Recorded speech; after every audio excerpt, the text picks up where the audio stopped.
இரண்டாவது, நீங்கள் திரேத யுகத்திலே நீங்கள் ராவணன் கும்பகர்ணனாக பிறப்பீர்கள்.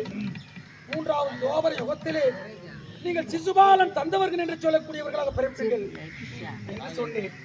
அவ்வாறு முதல் யுகம் திரேத யுகத்திலே இரணியனாகவும் இரணியனாட்சியாக பிறந்து என்னையே வம்பு கிழித்து என் கரத்தால் மாண்டு மடிந்தார்கள். அடுத்ததாக திரேத யுகத்திலே ராவணன் கும்பகர்ணனாக பிறந்தார்கள். என்னை வம்பு கிழித்தார்கள், என் கரத்தால் மடிந்தார்கள், என் பதம் கண்டார்கள். மூன்றாவது துவாபர யுகத்திலே சிசுபாலன் தந்தவர்கள் என்று சொல்லக்கூடியவர்களாக பிறந்தார்கள்.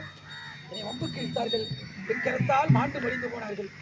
அவர்கள் கேட்டவாறு நீங்கள் இருப்பது இருவர். 3 யுகங்களில் நீங்கள் எடுக்கக்கூடிய பிறவி 6 பிறவி, 6 அரக்கர்களாக பிறப்பீர்கள் என்று சொன்னேன். அவ்வாறு அனைத்தும் நடந்தேறியது. என்னால் மாண்டார்கள், என் பதம் கண்டார்கள். அதுபோல் நான் மீண்டும் ஒரு சமயம் நித்திரையில் என் மனைவியோடு நான் உறங்கிக் கொண்டிருக்கும் தருவாயில்